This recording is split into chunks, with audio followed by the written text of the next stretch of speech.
cry out for more of you. Our soul cry out.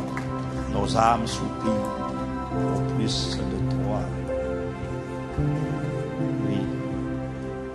Délivre-nous des traditions humaines, des rituels humains, religieux. Bâtis cette église. Cette église, dans la création, attend de voir la manifestation. Elle entend les dénominations, elle entend parler des églises, mais nous ne parlons pas de ça. Nous disons cette église-là dont tu parles dans ta parole, consacrée, puissante, glorieuse, cette église qui te rend visible, bâtis-la. Pas cette église où on va les dimanches. Non, non, ça c'est la religion. Cette église où on te voit tous les jours.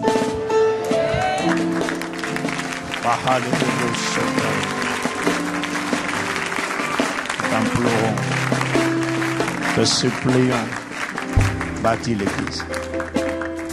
Au nom de Jésus. Dis-moi Amen. Amen, amen, amen. Acclamons, acclamons, acclamons.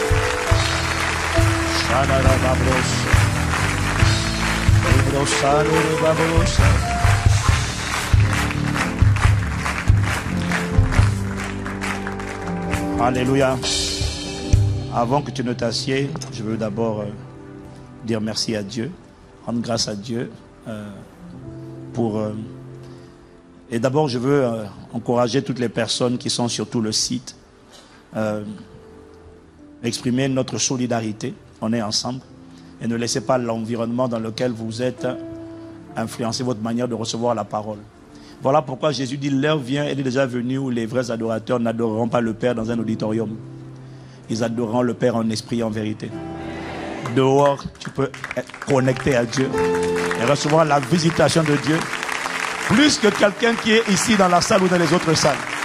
Ce n'est pas une question d'endroit, c'est une question de liaison et de cœur. Je n'ai pas entendu.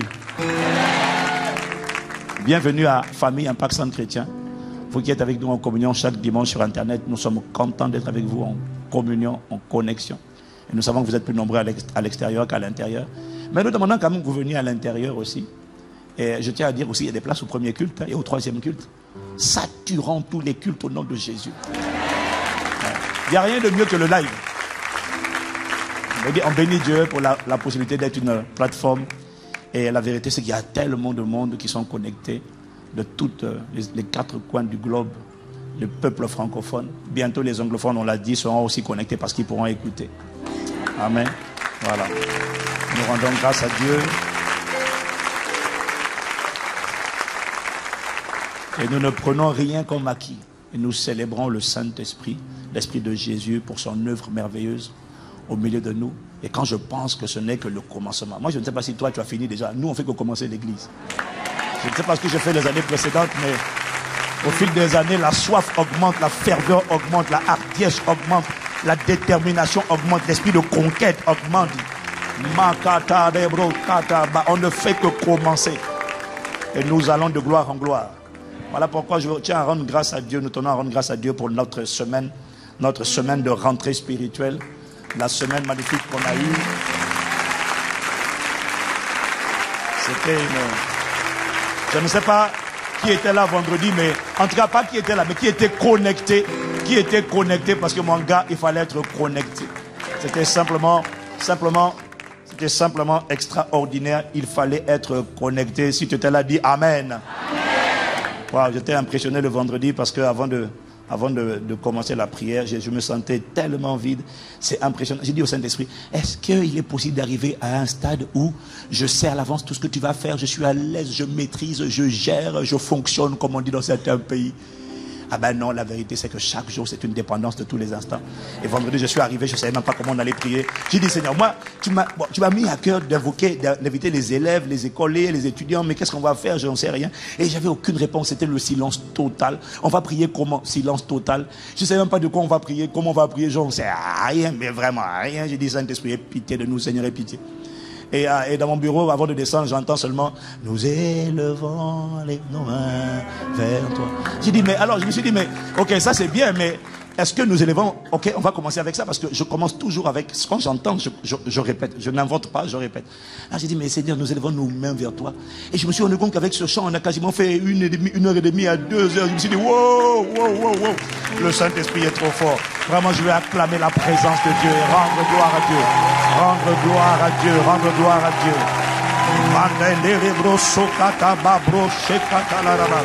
We give you glory, we give you praise. Et nous rendons grâce à Dieu pour tous les élèves, les écoliers, les étudiants que nous avons recommandés à la grâce de Dieu. La main du Seigneur est sur vous, l'excellence est sur vous, la lumière est sur vous, la splendeur est sur vous, l'éclat est sur vous, la clarté. Vous allez exceller, briller et être des témoignages, pas seulement au niveau scolaire, au niveau académique, au niveau intelligence, au niveau caractère. Au niveau maturité, lucidité, invention, ingéniosité, créativité, spontanéité, rapidité. Là où les autres grattent la tête, toi tu as reçu du Saint-Esprit la révélation des choses que l'œil n'a pas vues, l'oreille n'a pas entendues, qui ne sont pas montées dans le cœur de l'homme. Le Saint-Esprit te révèle les sujets, les matières. Et c'est que le prof n'arrive pas à expliquer, c'est toi qui expliqueras au professeur. Ah! Il te dira, mais vous avez eu ça, comment vous connaissez cette chose à votre âge? Tu diras, elle a été téléchargée d'en haut.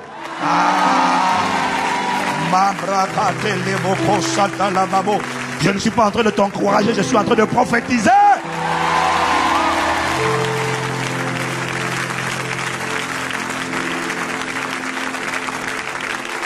La sagesse divine va te faire la différence à l'école. Elle est au-dessus de la sagesse des hommes. Cette sagesse que le Saint-Esprit fait reposer sur moi. Parfois, je suis surpris des choses qui sortent de ma bouche. En entretien, je dis des choses, je dis, waouh, est-ce que j'ai enregistré ce que j'ai dit? Cette sagesse vient sur toi au nom de Jésus. Tu vas exceller. Quand tu vas parler, les gens vont dire, waouh, vous avez quel âge? 22 ans. Je pensais que tu as la sagesse de quelqu'un, même 52 ans, on n'a pas cette sagesse-là. Tu dirais, elle vient d'en haut. Elle vient de Dieu. Si tu le crois, dis Amen. Voilà. En avant de t'asseoir, dis à ton voisin, je te vois resplendir au nom de Jésus. Voilà. Maintenant, tu peux acclamer le Seigneur dans toutes les salles, dans tous les sites. On l'acclame, on l'acclame, on l'acclame.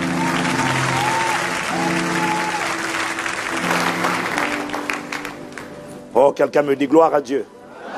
Je ne t'entends pas. Je ne t'entends pas. Là, j'ai entendu.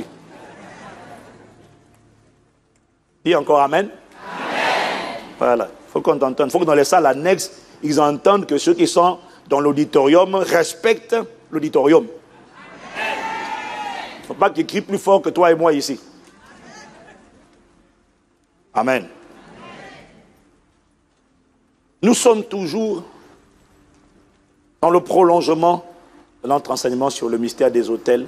En réalité, nous sommes en train de voir les particularités des destructeurs d'autels. Dis à quelqu'un, devient un destructeur d'autels.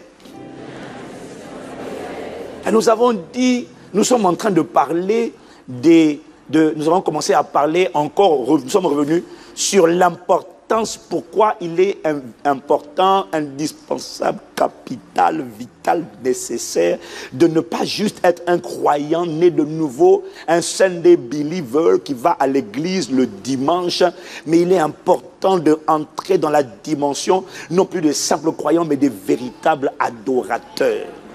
Et aujourd'hui, je vais continuer avec cela, et le titre de mon message, ça sera, mais au fait, qu'est-ce que la véritable adoration?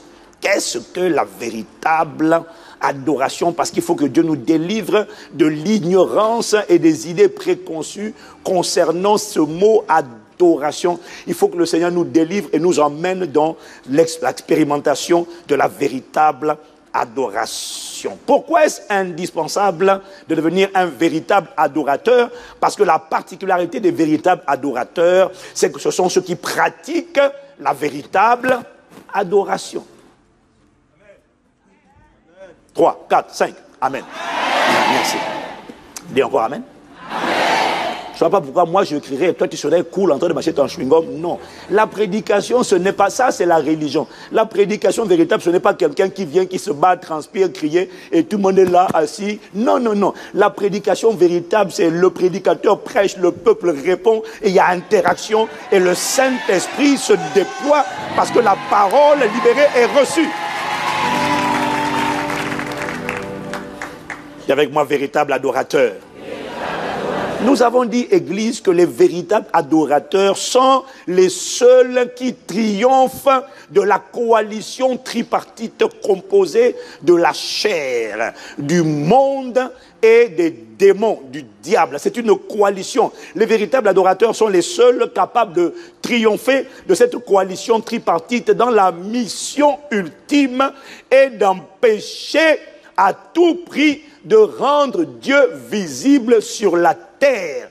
C'est le but numéro 1 de Satan, tout faire pour que Dieu ne devienne pas visible. Est-ce que quelqu'un me suit? Je vous ai dit, à propos du véritable adorateur, dis encore avec moi un véritable adorateur. Je vous ai dit qu'un véritable adorateur, mon frère, ma soeur, ce n'est pas quelqu'un qui n'a pas de lutte, ce n'est pas quelqu'un qui n'a pas de combat, ce n'est pas quelqu'un qui n'est pas combattu par sa chair, ce n'est pas quelqu'un qui n'a pas une histoire compliquée avec des autels qui parlent contre lui. Non, et c'est pas ça. Un véritable adorateur connaît les mêmes défis que n'importe quel croyant. La seule différence, c'est que les défis, les batailles que tu vois aujourd'hui, demain tu ne les verras plus. Un véritable adorateur ne peut pas être vaincu par un péché. Je te dis, c'est impossible. Ça ne veut pas dire qu'il ne va pas lutter. Ça ne veut pas dire qu'il n'aura pas de lutte. Mais ces luttes que tu vois aujourd'hui, revient demain, tu ne les trouveras plus.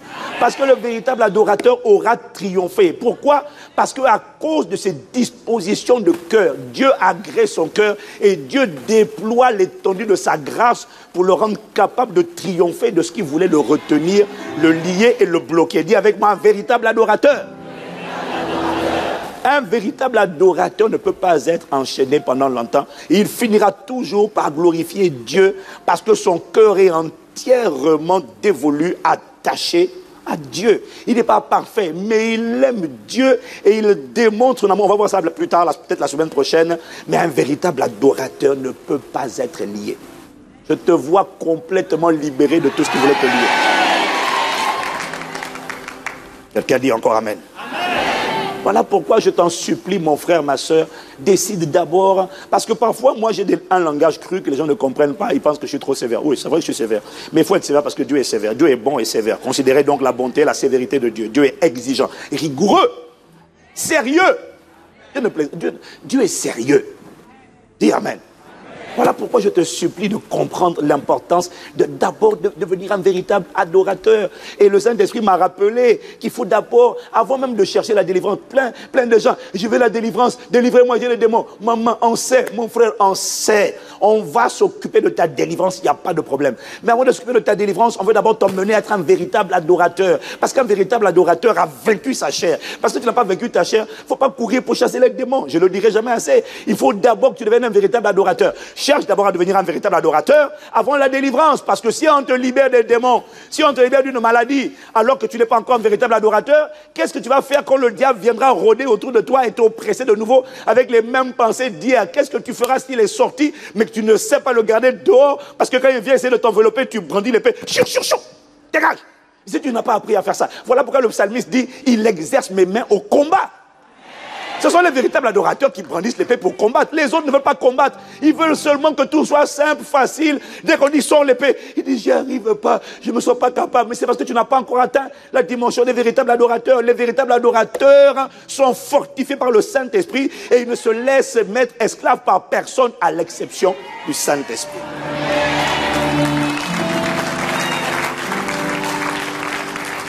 Si tu savais le nombre de personnes qui ont été guéries, de qui on a chassé des démons. Et je l'ai écouté de tellement de prédicateurs, de pasteurs. D'ailleurs, voilà ce qui a poussé certains pasteurs, même comme le pasteur Christ sur la kilomètre, à faire une école de guérison.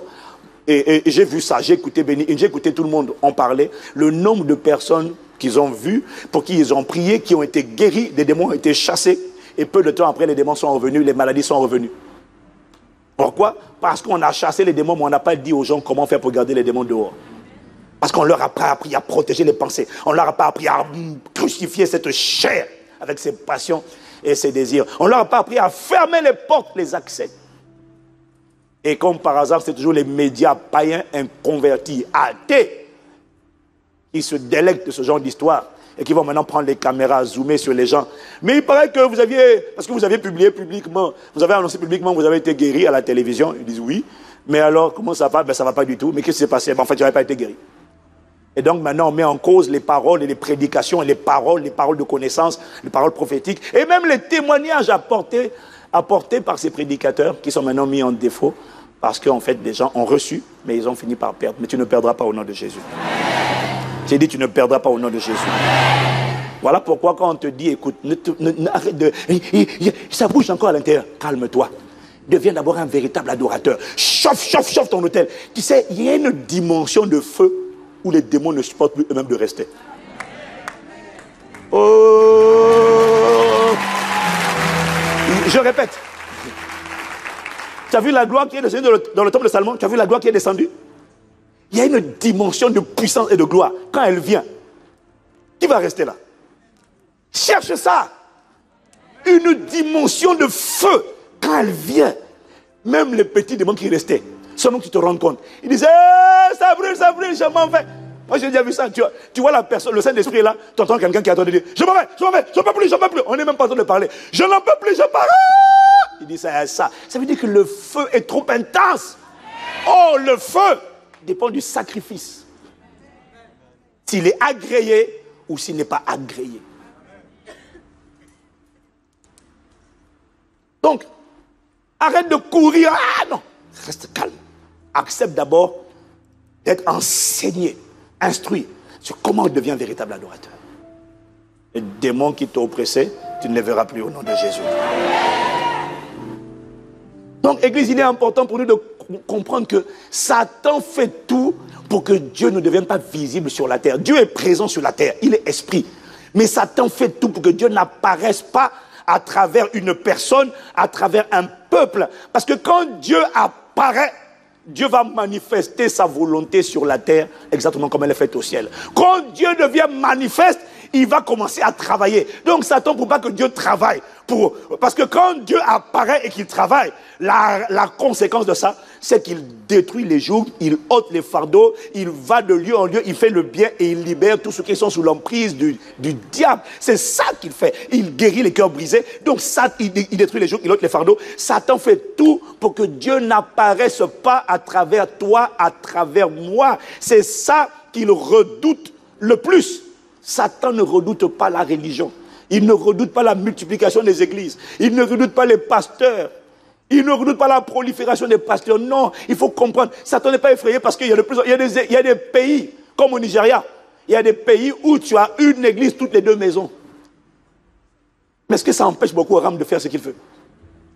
Non, Satan ne craint pas la multiplication des églises, il ne craint pas la multiplication des chrétiens, il ne craint pas la multiplication des leaders, il ne craint pas ça. Satan craint une chose, c'est la manifestation des fils de Dieu, des véritables adorateurs, c'est-à-dire les véritables adorateurs, ce sont ceux qui ont grandi, qui ont mûri, qui ont crucifié la chair, qui ont vaincu le monde, qui se sont livrés, abandonnés totalement, comme Jésus, ils se sont livrés à Dieu et Dieu est capable de se déployer à travers eux. Satan ne redoute pas les pasteurs nombreux, il redoute les adorateurs véritables.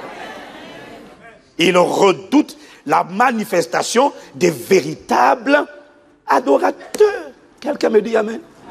Le Saint-Esprit m'a dit, c'est parce que ce sont les véritables adorateurs. Les fils, pas les enfants de Dieu. Ceux qui sont devenus matures, consistants, solides, comme Jésus. Dis avec moi les fils. Dis avec moi les véritables adorateurs. C'est parce que les véritables adorateurs sont les seuls qui triomphent que la création les attend. Romains 8, verset 19 nous dit quoi? La création attend avec un ardent désir. Apokaradokia. La création attend attend avec un ardent désir la manifestation ou la révélation des fils de Dieu. Il y a beaucoup d'églises, il y a beaucoup de chrétiens, il y a beaucoup de pasteurs. La création n'attend pas cela. La création attend la manifestation des fils. Pourquoi elle attend les fils? Parce que ce sont les fils qui solutionnent les problèmes de la terre. Seigneur, bâtis une église de fils. Ah, bâtis une église de fils. De véritables adorateurs. C'est parce que les fils triomphent que la création les attend. Et il m'a dit, la création attend avec un ardent désir la manifestation des fils de Dieu. Et le diable redoute avec une ardente terreur la manifestation des fils de Dieu. La création attend les fils. Le diable redoute les fils. Est-ce que quelqu'un me suit? Et avec moi les véritables adorateurs. Et avec moi les véritables adorateurs. Je vous ai dit que les véritables adorateurs sont les seuls capables de détruire les autels sataniques. Si tu n'es pas un véritable adorateur, ne te presse pas d'aller dire, toi, autel qui tient toute ma famille en captivité, je te détruis au nom de Jésus. Attends d'abord, calme-toi, sens-toi de force, deviens un guerrier. Parce que je vous ai dit que si tu n'es pas qualifié pour parler aux autels, ne le fais pas. Tu vas t'attirer des problèmes, mais tu t'en attireras pas au nom de Jésus. Quelqu'un dit Amen encore. Les véritables adorateurs sont les seuls capables de détruire les autels sataniques sans courir le risque d'une représaille ou d'une riposte. Ils peuvent attaquer et ils ne sauront pas, parce que Satan, quand tu attaques, il faut savoir une chose. Quand tu attaques, il va toujours riposter. Il y aura toujours une tentative de représailles. Sauf que chez les véritables adorateurs, les représailles n'ont aucun effet. Pourquoi? Jésus a dit, le prince de ce monde vient, mais il n'a rien en moi. Chez les véritables adorateurs, dès lors qu'ils ont crucifié leur chair, avec ses passions et ses désirs, quand le prince de ce monde vient, il ne voit rien en eux. Il n'y a pas la chair, donc il n'y a pas de porte d'entrée pour Satan. Voilà pourquoi les représailles et les ripostes sont bloqués par le bouclier de la foi et sont annulés et ils ne atteignent jamais, ni eux ni leurs proches. Je te vois véritable adorateur au nom de Jésus. Oh, quelqu'un me dit Amen. Non, Église, il est temps pour nous d'aller dans la dimension des véritables adorateurs. J'ai envie d'ouvrir le cerveau de quelqu'un et de mettre le ras-le-bol du statu quo, de la routine, du train-train, de la nonchalance de l'esprit religieux et de favoriser l'émergence d'une armée de véritables adorateurs. Pourquoi Satan fait tout pour empêcher la manifestation des véritables adorateurs? C'est parce qu'un seul véritable adorateur, en réalité, un seul, va réveiller d'autres véritables adorateurs. En fait, les véritables adorateurs sont des libérateurs de prisonniers. Mais il ne faut pas que libérer les prisonniers, mais ils libèrent les prisonniers et puis ils influencent les prisonniers au point que les prisonniers d'hier deviennent eux aussi pas des croyants, mais des véritables adorateurs, des tueurs de géants, des guerriers. Quand tu entends parler des hommes, des puissants hommes de David, David a été un adorateur embrasé pour Dieu et il a engendré une race de tueurs de géants. Ça sera notre partage au nom de Jésus. Quelqu'un me dit encore Amen. Il y a avec moi véritable adorateur. Oh Église, devenons, aspirons, soupirons pour devenir des véritables adorateurs. Seuls les véritables adorateurs sont plus puissants que les bâtisseurs d'autels sataniques. Les bâtisseurs d'autels sataniques, c'est qui? Ce sont ce qu'on appelle les sorciers, les médiums, les marabouts, les féticheurs. Parce que quand les gens vont les voir, ces gens-là bâtissent des hôtels. Est-ce que quelqu'un me suit? Ils bâtissent des hôtels pour parler contre toi. Ils bâtissent des hôtels pour dire, on appelle la maladie, on appelle le divorce, on appelle l'échec, on appelle le célibat permanent chronique, on appelle ci sur sa vie. Ce sont des bâtisseurs d'hôtels. Mais seuls les véritables adorateurs, en réalité, sont plus puissants que les bâtisseurs d'hôtels sataniques. Les autres, ce n'est pas automatique. Tu peux être né de nouveau, on l'a déjà dit, donc on va le redire encore. Mon message n'est pas nouveau, mon message est juste le message que j'ai reçu. Je ne donne pas les choses nouvelles, je donne les choses que j'entends. Quelqu'un dit Amen. Dis avec moi, véritable adorateur. Je vous ai déjà dit, mon frère, ma soeur, tu peux être né de nouveau. Ça ne veut pas dire automatiquement que toi tu peux, parce que tu es né de nouveau. Donc le jour où tu as reçu Jésus, là maintenant tu vas voir les sorciers de la famille. Et toi, grand-mère, tu as bouffé ta fille, tu as bouffé ton fils, tu as bouffé. Maintenant arrête, hein. Sinon quoi? Tu vas voir. Maintenant j'ai Jésus.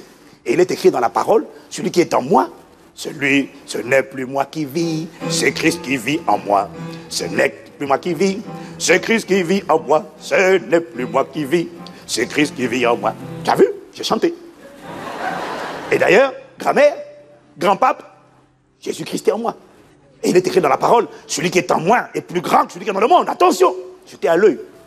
Un nouveau-né en Jésus est désormais dans la place. S'il y a un problème, dites vite, agissez vite, s'il vous plaît.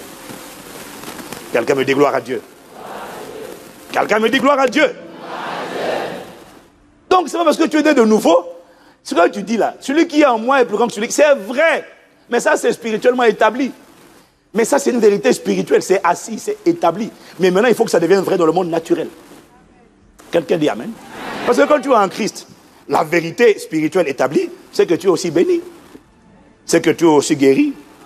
C'est que tu es aussi riche. Et pourtant, aïe. Donc, c'est pas parce que c'est établi dans l'invisible que c'est vécu. Non. Et le Saint-Esprit m'a donné une réflexion, une pensée. Il m'a dit, tu vois, ce que nous ne comprenons pas, c'est que tu peux appartenir à l'armée la plus puissante du monde. Ce n'est pas parce que tu appartiens à l'armée la plus puissante du monde que tu triomphes dans la bataille. Non. Tu peux appartenir à l'armée la plus puissante et être vaincu par une armée nettement inférieure et moins équipée que la tienne. Pourquoi? Parce que ce n'est pas une question de puissance, c'est une question de tactique, c'est une question de stratégie. Vas-y jeune homme, acclamez le Seigneur pour lui, parce que vraiment... Allez, on prie en langue, on prie en esprit, on prie en esprit. Rakate de rebo, sokata mabro. Ribroso de babra, il est rebo. Je suis marié, je suis marié, je suis marié, je vous promets, je suis marié. Je suis marié. Et je n'ai pas dit d'arrêter d'acclamer, arrête de continuer d'acclamer. Il faut qu'il finisse et qu'il règle tout. C'est quand quelqu'un te touche par le dos, il faut lui dire, regarde, tu es marié, il faut annoncer aux gens que tu es marié. Ça. En plus, je suis marié à Miss Univers éternel, l'unique. Bon, enfin bref. Alléluia. Quelqu'un me dit gloire à Dieu. L'État islamique est une parfaite illustration de cette vérité. Les coalitions, les États-Unis, la Grande-Bretagne, la France, plus les autres coalitions, n'arrivent pas à décimer une armée nettement inférieure. En logistique, en puissance, en armement, ils n'arrivent pas. Pourquoi? Le fait d'appartenir à l'armée, le fait d'avoir la plus grande puissance, ne fait pas de toi un vainqueur automatiquement.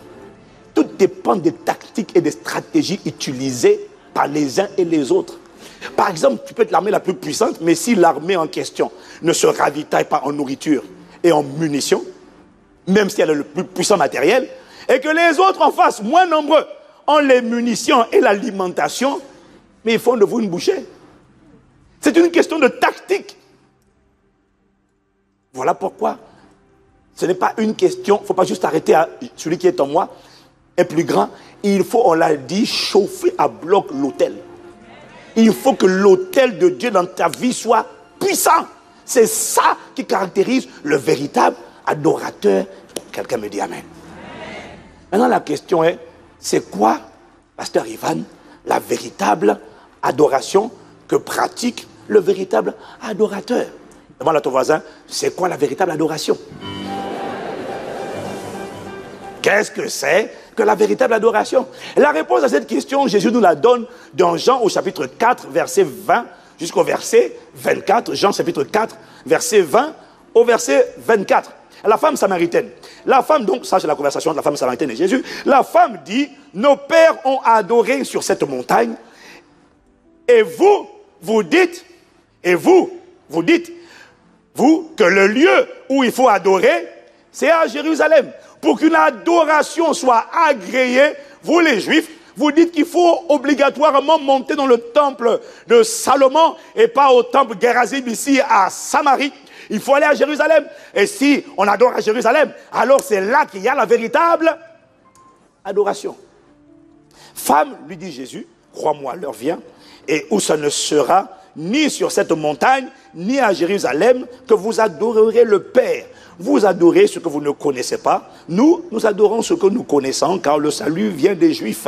Verset 23. Mais l'heure vient, elle est déjà venue, où les vrais adorateurs adoreront le Père en esprit et en vérité, car ce sont là les adorateurs que le Père demande, réclame, exige. Verset 24, Dieu est esprit et il faut que ceux qui l'adorent en esprit et en... Oui, merci, tu peux acclamer pour la parole de Dieu. Amen. Bon, il faut vraiment, Église, qu'on arrête de se tromper, de se séduire et de reproduire les lapsus, les fautes, les préjugés, les choses qu'on a apprises à notre nouvelle naissance et qu'on arrête de répéter des paroles comme des perroquets sans les avoir comprises. Il faut arrêter de dire « je vais à l'adoration » quand tu ne vas pas à l'adoration.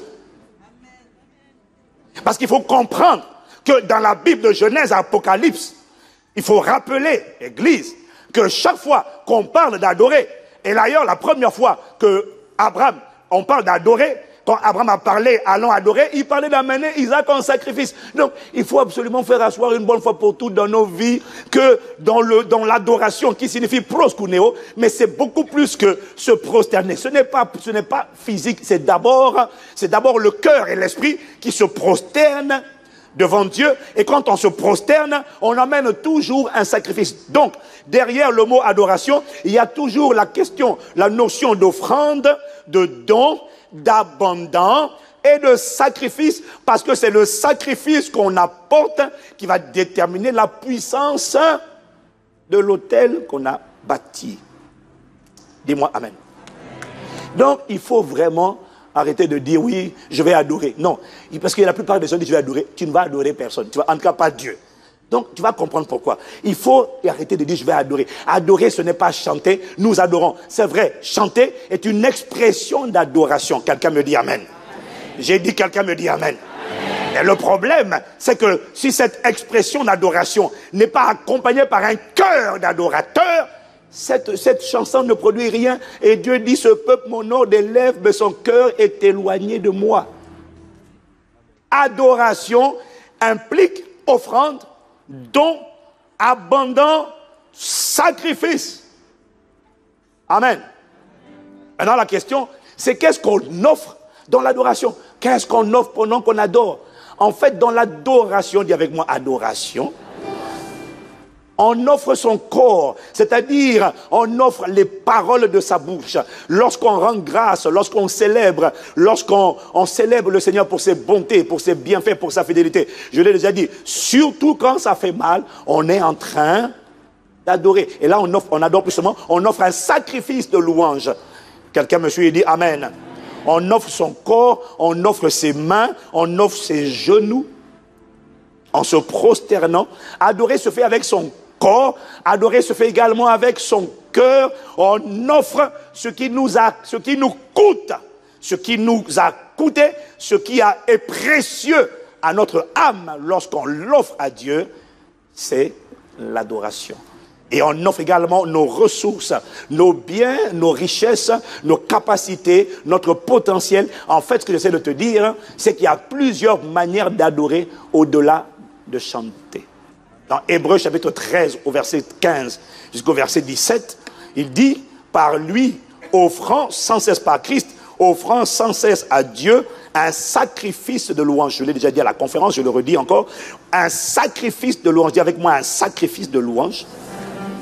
C'est-à-dire le fruit de lèvres qui confesse son nom. Je vous ai dit qu'il y a une différence entre la louange et le sacrifice de louange. La louange, c'est louer Dieu quand tout va bien. Alléluia.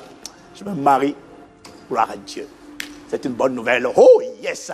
Mais il y a ce qu'on appelle le sacrifice. Le sacrifice est toujours ce qui peine, ce qu'on n'a pas envie de faire. Et lorsque, avec ta bouche, tu parviens à rendre grâce à Dieu, même quand ça ne va pas, même quand tu n'as pas de bonnes nouvelles, mais tu rends grâce à Dieu. Pas pour les mauvaises nouvelles, mais juste parce qu'il est avec toi et qu'il prend soin de toi et qu'il est ton berger et que tu ne manqueras de rien. Pas aujourd'hui, mais ce qui compte, ma Bible dit, la fin d'une chose vaut mieux que son commencement. Je te rends grâce parce que j'étais jeune et j'ai vieilli. Jamais je n'ai vu le juste abandonné de l'Éternel, ni sa postérité mendier son pain. Qu'importe ce que je vois, qu'importe ce que mes yeux, ma chair voient, perçois, mes yeux touchent, mes oreilles entendent. Seigneur, je te rends grâce pour ta fidélité. Je te rends grâce parce que je sais que tu es là. Rien que le fait que tu es là. Je te rends grâce parce que tu m'as sélectionné, mis à part en Christ avant la fondation du monde. Seigneur, tu aurais pu me destiner à la colère, mais tu m'as destiné à être un vase de miséricorde. Je suis déjà reconnaissant parce que j'ai déjà été choisi. C'est le plus grand privilège que j'ai reçu. C'est déjà d'être choisi. Seigneur, rien que pour ça, merci. Seigneur, je te rends toute la gloire. Je te rends grâce, et je te bénis, et je t'acclame, je te célèbre. Alors que rien ne va, quand tu fais cela, alors qu'en réalité, au plus profond de toi, tu as envie de dire, tu te sens frustré lorsque tu arrives à faire ça, tu es en train d'offrir à Dieu ce qu'on appelle un sacrifice de louange, le fruit de lèvres qui confesse son nom. Au verset 16, il dit, et n'oubliez pas la bienfaisance et la libéralité. Le mot bienfaisance ici, ça parle simplement de faire le bien, de faire les bonnes œuvres, de faire le bien. Et le mot libéralité vient d'un mot grec qui signifie assistance aux autres, contribution volontaire, participation. Donc il comprend la notion d'offrande aussi bien à Dieu, mais également de service rendu à tes frères et à tes sœurs. Donc ce que j'essaie de t'expliquer, c'est que, tu vois, il dit, parce qu'il finit en disant, car c'est à de tels sacrifices que Dieu prend plaisir. Donc ce que tu dois comprendre, c'est qu'en servant les frères, en aidant un frère, en assistant une sœur, en soutenant les autres, en fait, tu es en train d'offrir une adoration à Dieu. J'ai pas entendu ton amen. Il y a plusieurs manières d'offrir un sacrifice à Dieu. Il dit, ce sont des sacrifices auxquels Dieu prend plaisir. Tu ne peux pas dire, j'ai chanté, tu chantes, tu ne sers personne, tu n'aides personne, tu ne dépannes personne, tu ne fais aucune offrande à personne, ni à Dieu, ni aux hommes, et tu dis, j'ai bien adoré aujourd'hui, c'était fort. Tu n'as pas adoré. Il n'y a pas eu de sacrifice. Il n'y a pas eu d'assistance. Et quand ça ne va pas, tu n'arrêtes pas de te plaindre. Non, ce n'est pas l'adoration. Est-ce que quelqu'un me suit? Et la question qui m'est venue, mais c'est pourquoi Jésus parle-t-il de la vraie adoration? Parce que dans Jean 4, verset 23, il dit, l'heure vient, elle est déjà venue, où les vrais adorateurs adoreront le Père en esprit, en vérité, car ce sont là les adorateurs que le Père demande. Pourquoi il dit les vrais adorateurs? Les vrais adorateurs pratiquent la vraie adoration. Mais pourquoi Jésus parle-t-il de la vraie ou de la véritable adoration? Et la réponse est venue dans mon esprit, c'est que si Jésus parle de la vraie adoration, ça veut dire qu'il y a une fausse adoration. Est-ce que quelqu'un me suit? Voyez-vous, le peuple d'Israël était, au temps de Jésus, le peuple qui adorait le seul vrai Dieu.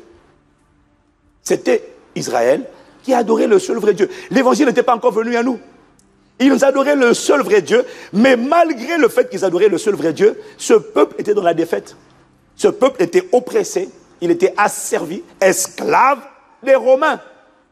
Or, quand tu lis la Bible, surtout dans l'Ancien Testament, tu vas voir que chaque fois qu'un peuple, le peuple de Dieu, chaque fois que le peuple de Dieu était vaincu par ses ennemis, était oppressé, était tenu en captivité par ses ennemis, chaque fois que tu vois le peuple de Dieu, qui adore le seul vrai Dieu, chaque fois que tu le voyais vaincu, écrasé, oppressé par ses ennemis, ça, la plupart du temps, c'est parce que l'autel de Dieu n'avait pas été bâti, ou n'avait pas été respecté, ou n'avait pas été honoré. Le peuple n'avait pas honoré Dieu, et Dieu le livrait à ses ennemis. Mais chaque fois, quand tu regardes dans l'Ancien Testament, dans le livre des juges, des rois, des chroniques, chaque fois que le peuple revenait à Dieu, rebâtissait l'autel de Dieu avec un cœur sincère, quand il s'humiliait, il se repentait, Dieu lui redonnait la victoire sur ses ennemis.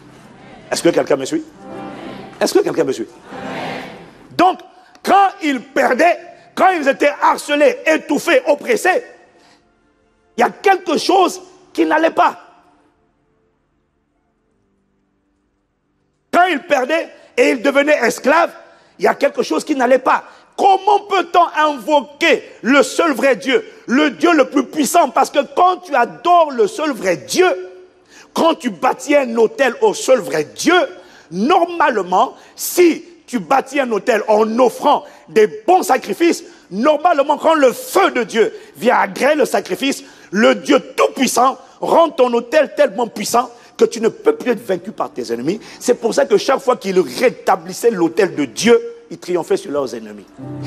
Donc, si ce peuple invoque le seul vrai Dieu et est quand même vaincu par ses ennemis, malgré les sacrifices qu'il offre à Dieu, ça veut dire qu'il n'y a pas un problème, une erreur au niveau du Dieu qui est invoqué, mais il y a un problème au niveau de la nature de l'adoration qui est pratiquée. Et quelqu'un me suit, qui dise Amen. Israël n'était pas un peuple idolâtre. Israël, au moment de Jésus, a adoré le seul vrai Dieu. Dis Amen. Mais le problème, c'est que les Juifs, le peuple d'Israël, avait réduit l'adoration à un ensemble de cérémonies, de rituels, de postures, de sacrifices, dans les holocaustes, les offrandes matérielles. Et Israël se disait, il pensait qu'en procédant ainsi, ils adoraient le seul vrai Dieu. Donc il se disait, dès lors qu'on a chanté des cantiques, dès lors qu'on s'est prosterné face contre terre, ce qui n'est pas mauvais, ce qui est bon. Dis Amen. C'est notre génération qui a des chaises. À l'époque, ce n'était pas comme ça. Les gens se prosternaient. Donc il se disait, dès lors qu'on a chanté des cantiques, dès lors qu'on s'est prosterné, dès lors qu'on a offert des holocaustes et qu'on a apporté des offrandes matérielles, surtout si on a fait ça à Jérusalem, le peuple se disait, c'est que là, on a respecté le cahier des charges dicté par la loi de Moïse. Alors là, c'est qu'on a adoré le seul vrai Dieu. Donc, on s'attend de la part de Dieu à ce que Dieu réponde par le feu. Et quand Dieu va répondre par le feu, nos ennemis vont voir. Parce que quand Dieu répond par le feu, c'est un feu dévorant et il inspire la terreur à ses ennemis. Et quand il répond par le feu, ça veut dire que le sacrifice offert à Dieu a été agréé. Et quand le sacrifice a été agréé, le feu va consumer le sacrifice. Et quand le feu consume le sacrifice, la puissance de Dieu est libérée sur son peuple. Et là où il était oppressé, soudainement, c'est lui qui prend le dessus sur ses adversaires. Est-ce que quelqu'un me suit? Mais, dans Jean chapitre 4, au verset 20 à 24, Jésus va chambouler, bouleverser la théologie et la conception de l'adoration que le peuple d'Israël a toujours eu depuis son enfance. On nous a dit qu'il faut dire, il faut seulement dire, nous élevons nos mains vers. On leur a dit, si tu fais, nous élevons nos mains. Ça c'est un. Si tu offres une bonne offrande, ça c'est deux. Alors, dans l'Ancien Testament, il fallait en plus se sacrifier. L'Holocauste, il fallait emmener des animaux, sacrifier de l'Holocauste. Si tu le fais à Jérusalem, va en paix, Dieu t'a exaucé. Ça, c'est ce qu'ils croyaient. Sauf que Jésus va leur expliquer, Jésus va leur révéler une chose profonde. Il va leur révéler que le peuple de Dieu, sans être idolâtre, parce que les idolâtres, ce sont ceux qui adorent les divinités sataniques. Est-ce que quelqu'un me suit? Les idolâtres, c'était ceux qui adoraient les Baals, les Atastés, les Mamiwata, tout ça là. Ça, ce sont les idolâtres. Les idolâtres sont ceux qui adorent des créatures spirituelles.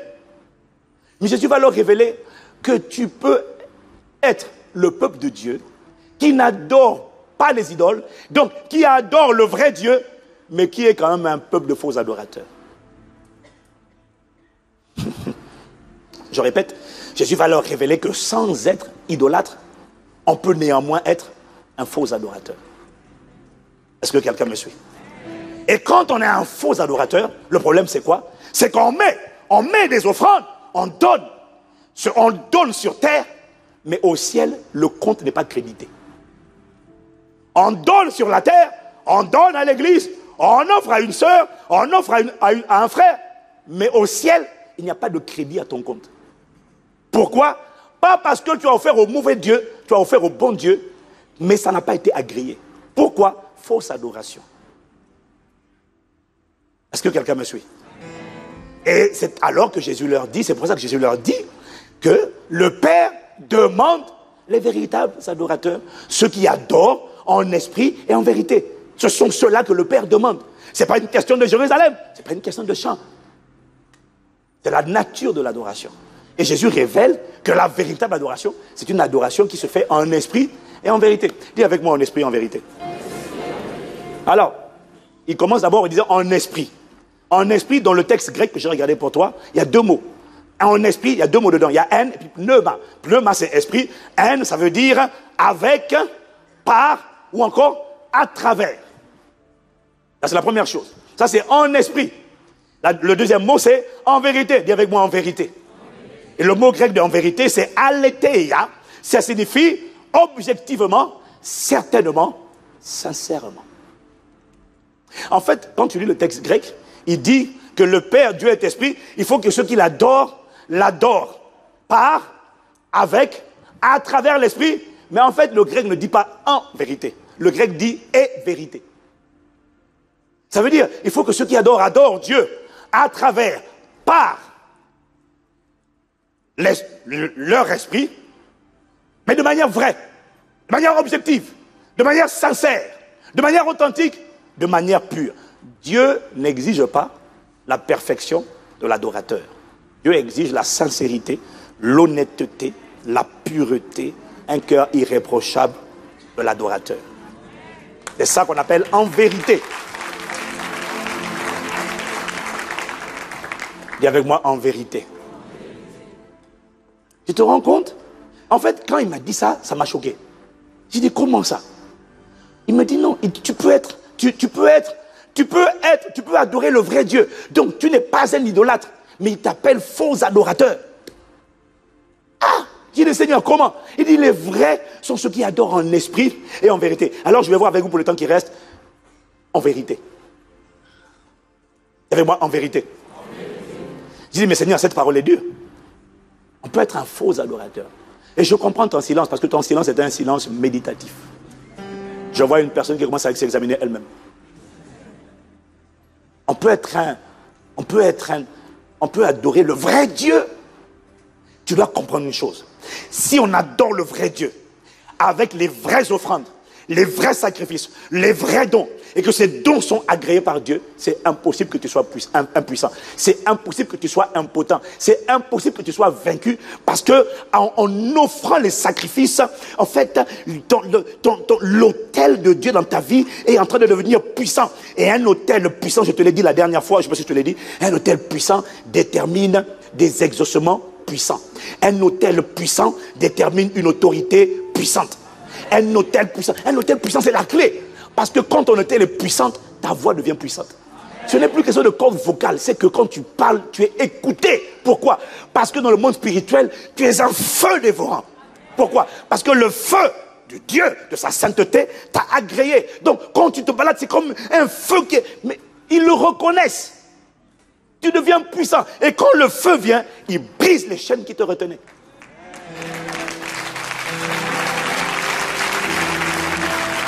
Il brise les chaînes qui te retenaient. Donc, si ça fait longtemps que tu es lié par un péché, oppressé en permanence, et que tu pries Dieu, en fait, ce que j'essaie de te dire, c'est que tu dois regarder la nature de l'adoration. Parce que tu peux être un faux adorateur en adorant le vrai Dieu, mais Dieu dit c'est faux. Et la fausse adoration, c'est une adoration qui est offerte, mais qui n'est pas acceptée. Qui n'est pas agréée. Elle ne dégage pas une bonne odeur. Ah, il dit Seigneur, c'est sérieux? Mais à quoi reconnaît-on une fausse adoration? Ou à quoi reconnaît-on un faux adorateur? Il m'a dit la fausse adoration, c'est lorsque ce que tu offres, quel que soit ce que tu offres, lorsque tu l'offres, non avec sincérité, mais avec légèreté, avec hypocrisie, avec fausseté, avec manque de sincérité, d'authenticité. Oublions que l'Éternel dit Samuel, dans 1 Samuel 16, verset 7, l'Éternel regarde au cœur, là où l'homme regarde à ce qui frappe les yeux. Dieu regarde au cœur. À quoi est-ce que tu reconnais, dans quelle configuration peux-tu te retrouver en train d'être un faux adorateur lorsque tu ouvres la bouche pour prier, mais que tu ne mesures même pas les paroles que tu es en train de dire. Tu dis des choses, et lorsque ce que tu dis est pesé devant Dieu, Dieu dit léger, superficiel. Parce que tu ne penses pas ce que tu es en train de dire. Parce que tu sais que ça arrive, et les gens prient, et qu'ils ne pensent pas qu'ils sont en train de prier. Et qui prie ainsi. Généralement, c'est pas loin quand on approche le mariage ou quand on cherche à se marier, on doit bien prier surtout. Il faut rassurer. Oh Seigneur, d'éternité en éternité, tu es Dieu. Combien je t'aime. Oh, mais accompagne-moi. Je t'aime, oh Seigneur. Ah, je t'aime. Bon, bref. Tu dis au Seigneur, je t'aime, Seigneur. Non, pas ça. En fait, excuse-moi, j'ai du mal à trouver les exemples parce que je n'arrive pas à être faux dans mon adoration, c'est pour ça. Tu vois, il y a des moments où je suis inspiré. Là, je ne suis pas inspiré parce que je ne sais pas comment on fait. Je ne sais pas. J'admire les gens qui sont faux dans leurs paroles. Donc, j'ai du mal à trouver les bons exemples. À mon avis, quelqu'un dans la salle pourrait peut-être m'aider.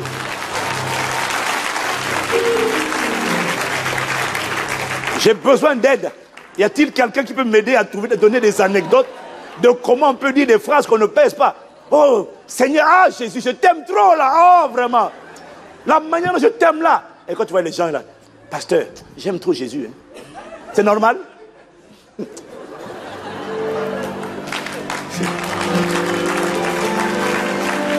quand on va prier, oh, je t'aime Seigneur, je t'aime, je t'aime, je t'aime, je t'aime. Jésus dit dans Matthieu chapitre 6 au verset 5, version du Semeur, quand vous priez, n'imitez pas tous ces hypocrites qui aiment à faire leurs prières debout dans les synagogues et à l'angle des rues. Ils tiennent à être remarqués par tout le monde. Vraiment, je vous l'assure. Leur récompense, ils l'ont d'ores et déjà obtenue. Il y a des gens qui, même dans l'église, prient de manière à se faire remarquer par la qualité de leur prière. Oh, Éternel! Il y en a, j'en ai vu. Tu sens que lui, il prie pour se faire remarquer. C'est pas parce que tu pries à haute voix que tu pries pour te faire remarquer. Non, c'est pas ce que je dis. Je dis c'est une histoire entre Dieu et toi. Dieu seul sait pourquoi tu cries. Moi aussi, je crie. Mais on ne crie pas tous pour les mêmes raisons. Il y en a qui font ça pour se faire remarquer, pour paraître spirituel. Il y en a qui se prosternent. C'est bon de se prosterner, parce que dans l'adoration, il y a aussi le fait de se prosterner. C'est une manière d'humilier son âme. C'est un accompagnement. Les pieds accompagnent le cœur. Dis Amen. Pardon, les pieds, les genoux. Les genoux accompagnent le cœur se prosterne, les genoux se prosternent. C'est bon. Mais il y en a qui se prosternent comme Saül. Saül, Dieu lui dit, parce qu'il a péché, Dieu lui dit qu'à partir d'aujourd'hui, l'Éternel te retire la royauté d'Israël et il la donne à un meilleur que toi. Saül, au lieu de dire, je me repens, je m'humilie, il dit, d'accord, ok. Mais s'il te plaît, Samuel, viens.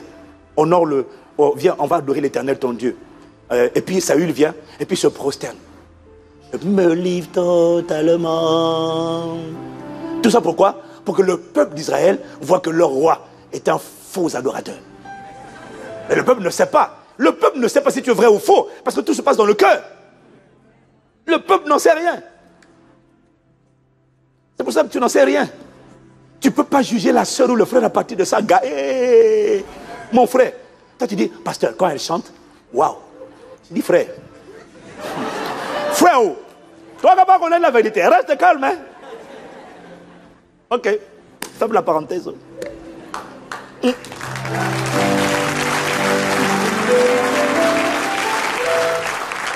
y a des gens qui vont faire des actes prosternés juste pour se faire remarquer. Jésus dit, si c'est ça là, tu as déjà obtenu ta récompense. C'est quoi ma récompense? Ta récompense, dès lors que les gens ont dit, waouh, quel adorateur. Dieu dit, de moi, tu ne recevras rien. Tu as reçu de l'acclamation, l'admiration. C'est ce que tu voulais, tu es servi. À quel moment est-on un faux adorateur? C'est terrible. Tu te rends compte qu'on peut jeûner, prier régulièrement et être un faux adorateur? Tu jeûnes tout le temps, mais ton jeûne est enregistré dans ton organisme sur la terre, mais au ciel. Parce que le jeûne, c'est une supplication, et la supplication est un sacrifice. Dis Amen. Mais toutes les supplications ne sont pas reçues par Dieu comme étant des sacrifices. En bon, mais non. Pourquoi? Ça dépend des motivations. Il dit, quand vous priez, ne prenez pas la mine déconfite, comme les gens qui veulent montrer à tout le monde qu'ils sont en train de jeûner. Dieu va te le rendre. Mais il y en a quand ils jeûnent. Bon, il y en a, ils prennent l'air tellement. Qu'est-ce qu'il y a, frère? Je suis en prière. Tu viens d'où? Je viens de la montagne. Oh, excuse-moi. Qu'est-ce qu'il y a? Oh là là, excuse-moi. C'est comme si un démon venait de... Ouf! Ah, attention! Je les détecte là, maintenant, je les détecte. J'ai 40 jours de feu là, tu comprends? Ah! Attention! Il y a un démon qui attend de passer là! Aïe, aïe, aïe. Qu'est-ce qu'il y a? Je sors de 40 jours. Waouh! 40 jours! 40 jours. Comment on fait 40 jours? C'est pas réservé à tout le monde. Waouh! Waouh! Mais est-ce que je peux y arriver moi aussi? Mais tu sais, après les 40 jours, j'enchaîne encore sur 21. Il va, et puis il s'enferme. Oh Seigneur. Dieu le regarde comme ça là. Et lui, il pense que son sacrifice est monté. Il est resté sur la terre. C'est-à-dire que le ciel n'a pas enregistré ça. Ce qui fait que tu sors de là, mais tu vas voir que ce genre de personnes qui ont ce genre de cœur, ils jeûnent, ils jeûnent. Je connais un pasteur qui jeûnait tout le temps. Moi, je jeûne, c'est vrai. Mais lui, il jeûnait tout le temps. Mais il y en a quand tu jeûnes pour les mauvais motifs. J'en connais un qui est très malade. Parce que tout ce que tu fais, tu dois toujours le faire par l'esprit. C'est-à-dire être sûr que le Saint-Esprit te convainc de ce que c'est ce que tu dois faire maintenant. Hein? Moi, je vous ai dit, hein, j'ai connu des gens, hein, je ne vais pas dire, hein, mais 40 jours de jeûne, quand il y a un soir de 40 jours de jeûne, la manière dont elle te regarde et elle te parle. Ça, c'est Lucifer qu'elle a vu ou ça, c'est Dieu? Non, parce qu'on doit voir quand même l'amour, la paix, la bonté, la douceur. Ah! Aïe, aïe, aïe! Tino! Oh! Maman, ça, elle a dû rencontrer le diable. Elle a dû rencontrer le diable.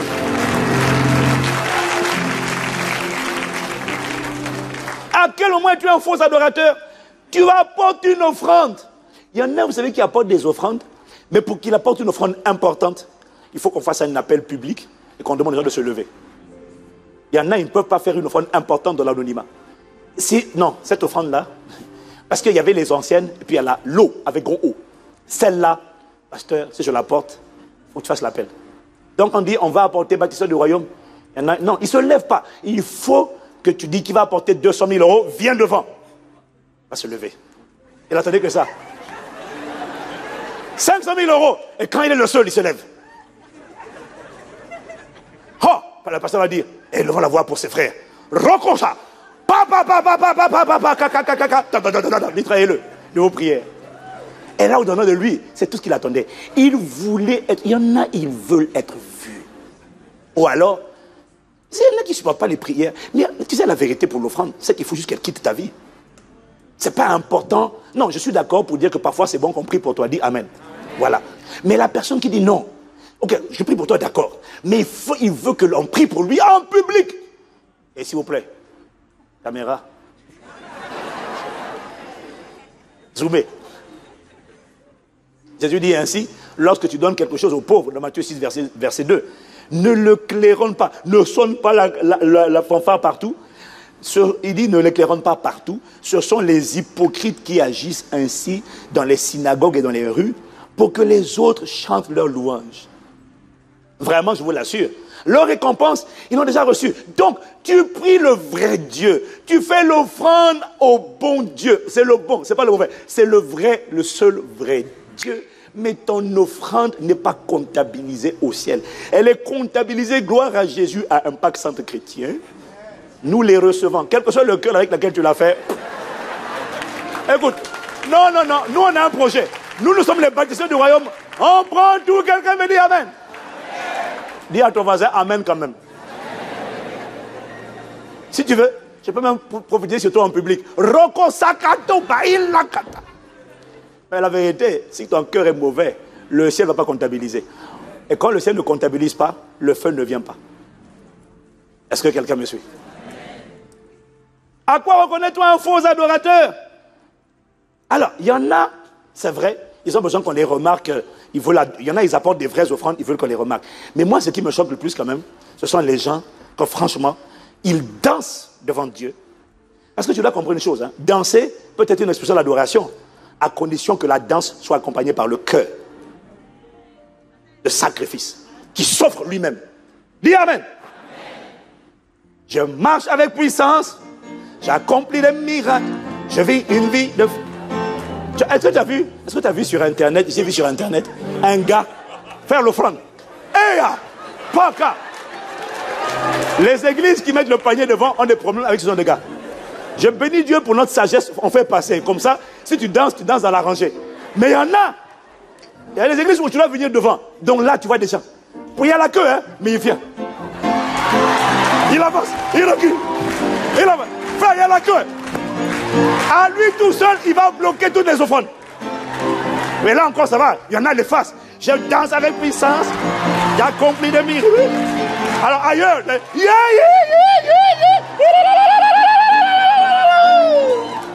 et tu vois, tous les mamans d'église sont là.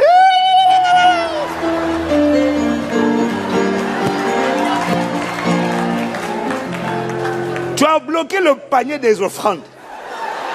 Tu as prolongé le culte de 10 minutes à cause de toi. Donc, toute l'église est sur le gars.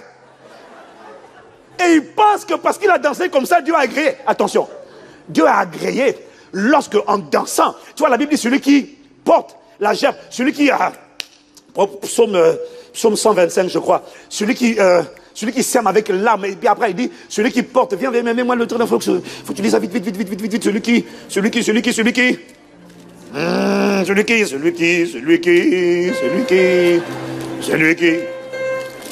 les membres cosata la membre acclame. Psaume 125. 125. C'est 125, oui, c'est ça, 125, oui. Non, c'est pas 125. 126, c'est ça 126, oui, c'est ça, voilà. Verset 6. Tu vois, bon, on comprend. Il dit, ceux qui sèment avec l'âme moissonneront avec chant d'allégresse. Ok? Celui qui marche en pleurant quand il porte la semence revient avec allégresse quand il porte les gerbes. Donc, on comprend que tu sois en train de marcher en dansant ou en pleurant parce qu'il y a un sacrifice qui est en train de sortir de toi. On comprend que tu bloques le culte. Je sais que je suis, je marche avec puissance. On comprend que tu fasses ça si tu es en train d'apporter un sacrifice. Mais parfois, tu nous fatigues comme ça. Et après, dans le trou là, dans le panier, il met 2 €. Emma! Ah non! Et déjà c'est sacrifice. Ce n'est pas, non. La danse là n'est pas un sacrifice tant que le cœur n'a pas accompagné les pieds qui dansaient. Il faut que le cœur se livre, donne un sacrifice, une expression de respect. Ainsi le corps est agréé. Mais sinon, ça, non. Dieu dit, ça c'est faux adorateur. Parce que dans adoration, il y a sacrifice, il y a don, il y a offrande. Il faut que ça exprime le respect. Tu as bloqué le culte. Et la plupart du temps, la personne fait ça pour se faire remarquer. Comme ça, on t'a identifié comme le danseur. Il y a eu Michael Jackson. Maintenant, il y en a un nouveau. Est-ce que quelqu'un me suit? Alors j'ai encore pire que ça. Le pire que ça, nous élevons nos mains vers toi. Oh, chacarabo. Nous aux États-Unis. Oh, Jesus. Oh, Jesus.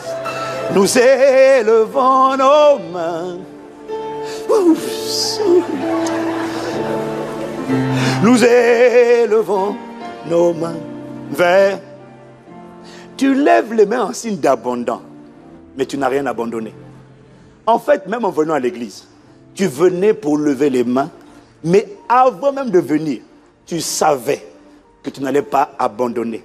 Parce que quand on lève les mains, c'est un signe d'abandon. Ça veut dire qu'on va abandonner. On va abandonner cette colère, cette irritation que là, l'on a avec sa femme ou avec son mari. Avant de venir, on était en froid. Quand je viens à l'église et que je lève les mains vers toi, c'est pour offrir un sacrifice. C'est quelque chose qui est dans mon cœur, cette frustration. Je te l'offre, c'est ce que tu es en train de dire à Dieu. Je te l'offre.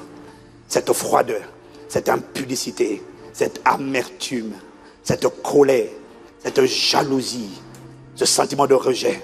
Lorsque je lève les mains, je suis en train de te l'offrir. Et il m'a dit, il y en a plusieurs, tu viens, mais en fait, tu n'as pas résolu de pardonner. Tu n'as pas décidé de quitter cette relation impudique. En fait, tu sais que quoi que tu entendes à l'église, tu ne vas pas quitter ce copain. Toi, pour toi, c'est clair. Mais lorsqu'on chante, tu es là. C'est beau le culte aujourd'hui. Nous élevons nos... Aujourd'hui, on a adoré. Hein? Nous élevons nos mains. Tu n'es pas en train d'adorer un démon. Tu es en train de lever les mains vers le seul véritable Dieu. Tu es Dieu. Tu es Dieu. Tu n'as pas dit tu es Mami Wata. Tu as dit tu es Dieu. Dieu. Ha. Tu es Dieu. Oh, le culte d'aujourd'hui était formidable. Glorieux. Non. Aujourd'hui, on a adoré. Aujourd'hui, on a adoré. Dieu dit fausse adoration. Tu as levé les mains, mais tu n'as rien libéré. Il m'a dit, tu ressembles à cet enfant Moi, on a tous vu ça déjà, quand on a eu affaire à des enfants. Un enfant qui est accroché à sa maman, puis toi, tu viens, et quand tu tends les mains, tu dis à l'enfant, oh, bonjour, bonjour. Et puis l'enfant tend les mains, c'est comme s'il veut se jeter dans tes bras. Et puis, il tend les mains. Qui a déjà vu ça? L'enfant tend les mains. Et puis, au moment où tu tends les mains pour le recevoir, il se cache encore vers sa maman. La première fois, tu te dis, c'est un accident. Alors, tu dis, alors, on va recommencer. Il tend les mains encore. Et puis, quand il tend les mains, ça veut dire qu'il veut que tu le portes. Et puis, quand il veut que tu le portes, tu le prennes dans tes bras, et il se cache encore. Là, maintenant, tu dis, petit. Moi aussi, j'ai des enfants. Hein. Reste là-bas. Reste aussi. Mais en fait, tu dis, mais tu te moques de moi. Sauf que Dieu me dit, mais en fait, en faisant ça, tu penses que tu te moques de lui. Mais sauf que ma Bible dit, on ne se moque pas de Dieu. Tu te moques de toi-même. On ne se moque pas de Dieu. Et Satan se moquera de toi. Pas toi, au nom de Jésus, je prie. Acclame, acclame, acclame, acclame, acclame, acclame, acclame.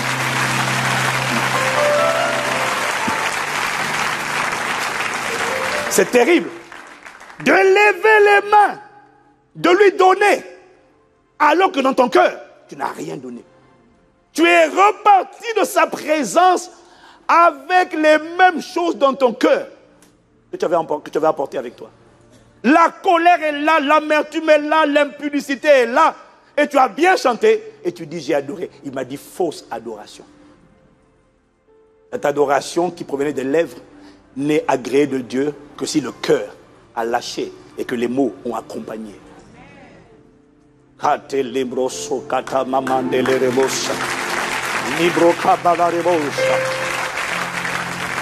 Alors si tu considères ce que je suis en train de dire, tu vas commencer à réaliser pourquoi que j'adore, je m'offre à Dieu soi-disant, mais pourquoi je me sens toujours faible, vulnérable, oppressé sur la durée? C'est impossible. Si le sacrifice est agréé, le feu vient, ta puissance augmente. Ta force augmente parce que le feu de Dieu vient consumer, briser les chaînes. Si tu es toujours dans le... C'est pour ça que je te dis, ne cherche pas la délivrance. Cherche la véritable adoration. La véritable adoration emmènera un feu qui consumera même les chaînes que tu ne soupçonnais pas.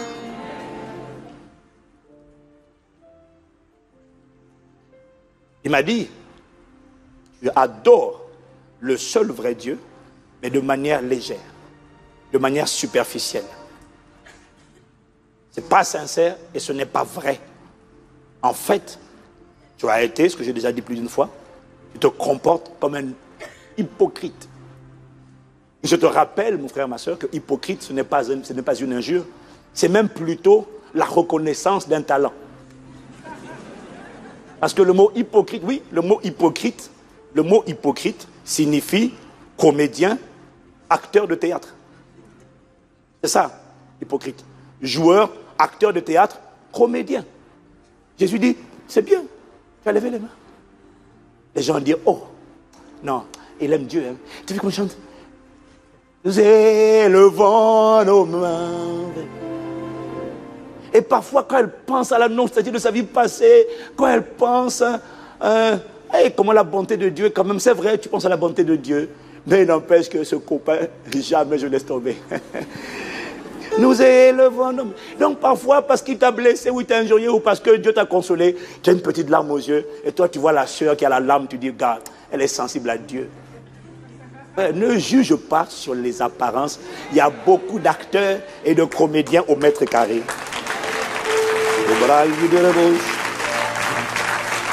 Et le résultat, c'est que le feu n'est pas descendu. Et les vrais adorateurs, parce qu'ils adorent le vrai Dieu, et ils sont nés de nouveau. Parce que celui qui n'est pas né de nouveau ne peut pas être un vrai adorateur. Dis Amen. Les vrais adorateurs sont sauvés, ils sont nés de nouveau. Mais en matière de rapport de force, les faux, pardon, pas les vrais, les faux adorateurs, je parlais des faux adorateurs, sont nés de nouveau. Ils adorent le seul vrai Dieu. Mais en matière de rapport de force, leur autel manque de puissance. Voilà pourquoi ils sont facilement vaincus par des sorciers, des marabouts qui ont bâti des autels. Comment sur un chrétien on peut appeler des incantations et brusquement tu as réussi à avoir, ah je sens quelque chose, c'est une honte.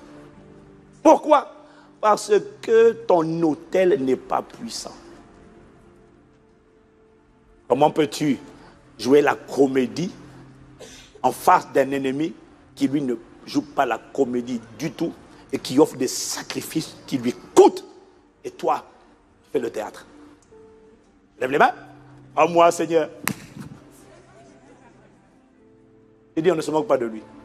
Voilà pourquoi je prie que Dieu réveille l'Église de ceux qui l'adorent en esprit et en vérité.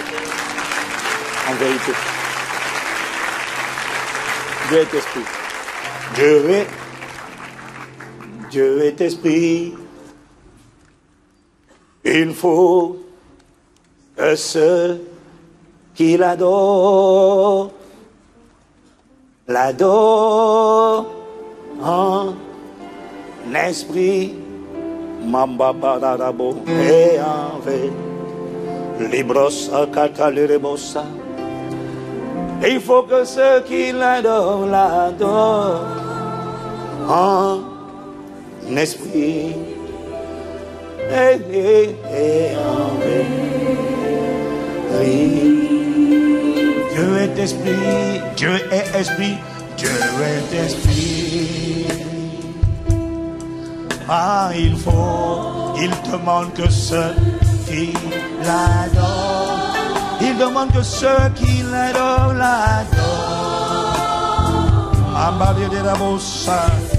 Seigneur, examine mon cœur, un son de mon cœur.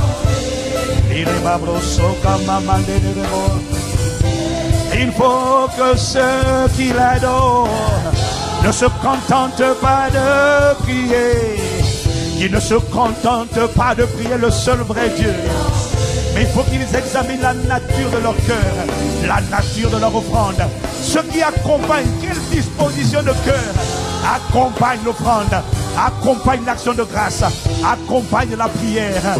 Accorde-nous la grâce d'être une église, un peuple dans cette génération de véritables adorateurs qui t'adorent.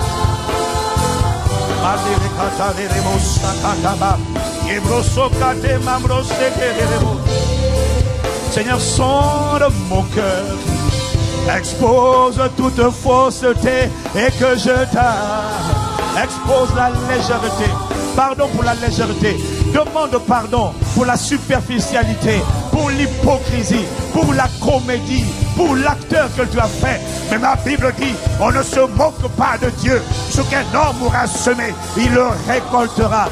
Pardon, parce que se moquer de Dieu, c'est un manque de respect, c'est un manque de révérence. Il est Dieu, il est le Créateur, il est le plus magnifique des chefs d'État de l'univers et de l'éternité. Pardonne l'hypocrisie, pardonne la fausseté, pardonne les fausses mains levées, pardon pour les faux proskunéos, les fausses actes de prosternation. Pardon, Seigneur, nous te prions. Les offrandes qui n'étaient pas une marque de respect. Pardon pour les fausses danses. Pardon pour les faux chants, les fausses mélodies. Où tu dis fausse adoration.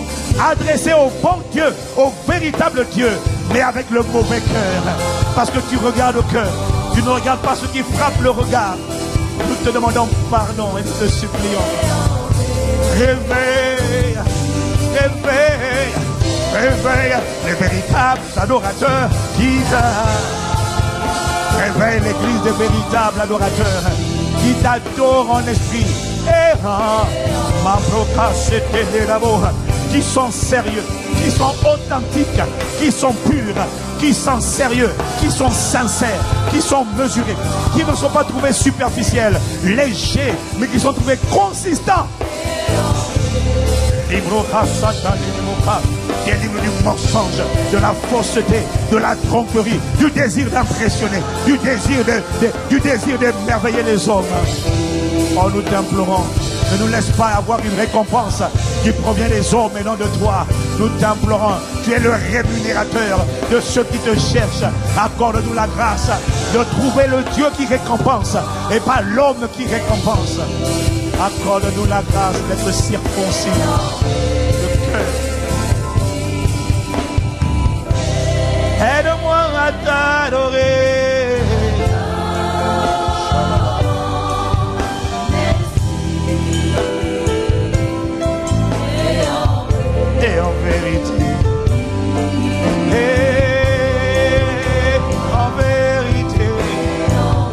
Examine mon cœur, sonde mon cœur, expose dans mon cœur ce qui n'est pas de toi, expose ce que je n'ai pas offert en sacrifice, expose et accorde-moi la grâce aujourd'hui désormais de t'adorer en vérité, de t'adorer avec poids, avec consistance, avec sérieux, avec diligence, avec ferveur, avec détermination.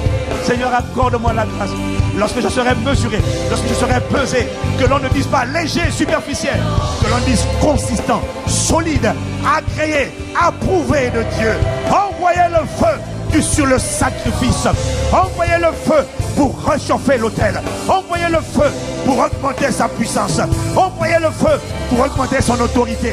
Envoyez le feu pour augmenter le niveau des exaucements à ces prières. Envoyez le feu.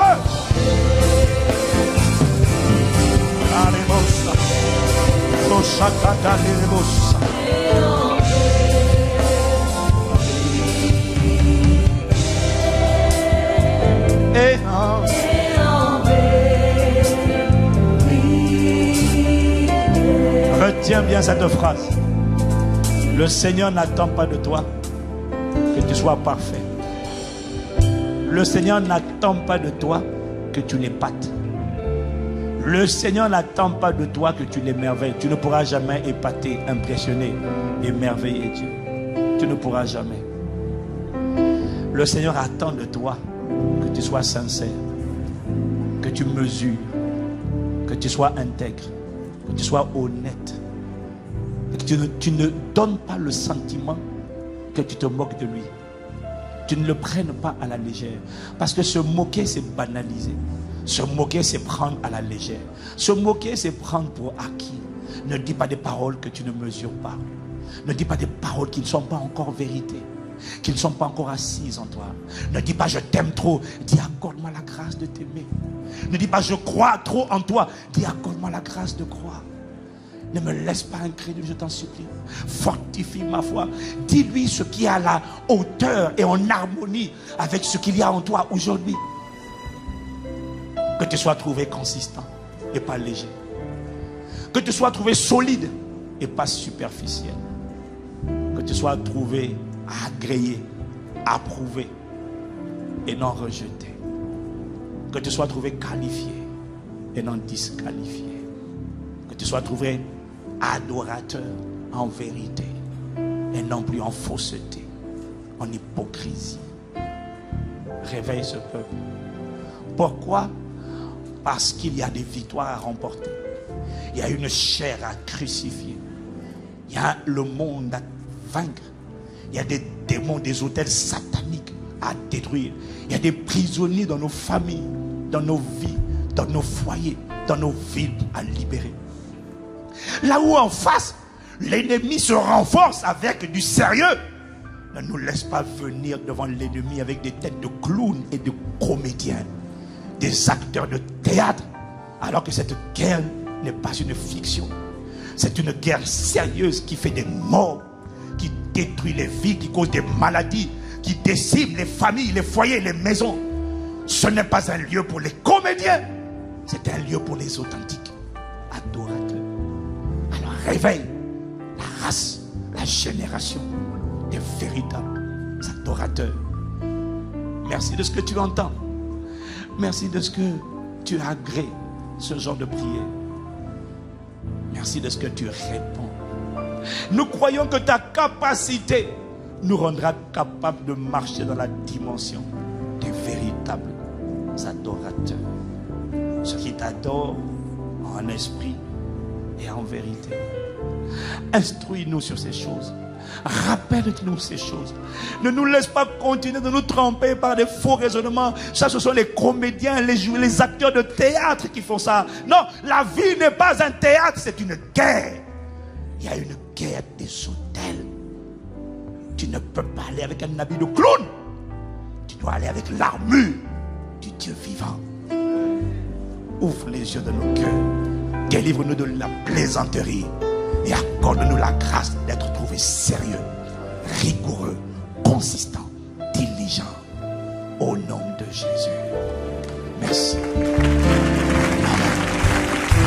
Amen, amen. Et en vérité.